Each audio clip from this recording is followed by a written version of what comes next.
Benting Bigas meron na program inulunsad sa Pasay City. Erlo Bringas sa detalye. Inilunsad sa Pasay City ang programang Benting Bigas meron na layong magbigay ng abot-kayang bigas sa mga residente ng lungsod. Ayon kay Department of Agriculture Director for Junibert Desagun, patuloy ang rollout ng Benting Bigas.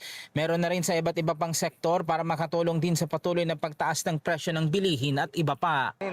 Bawat kilo na binibili natin sa Benting Bigas ay malaki na itutulong sa ating mga magsasaka na nagtatanim ng palay. Ang nasa vulnerable sectors ay 30 kilos per month at 10 kilo bawat pagbili.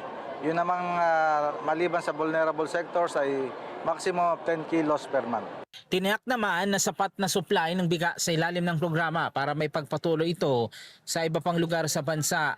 Ayon kay Pasay City Mayor Emmy Calixto Rubiano, qualified naman ang mga nasa vulnerable sector sa lungsod, kabilang na mga driver at street sweepers. Ang qualified beneficiaries po ay mga PWD, senior citizens, solo parents, mga minimum age earners, tapos po yung mga street sweepers, jeepney drivers, TODA drivers, pedicab drivers, at talagang yan ay meron silang checklist na pwede po nating matignan para yun po ang qualified members muna.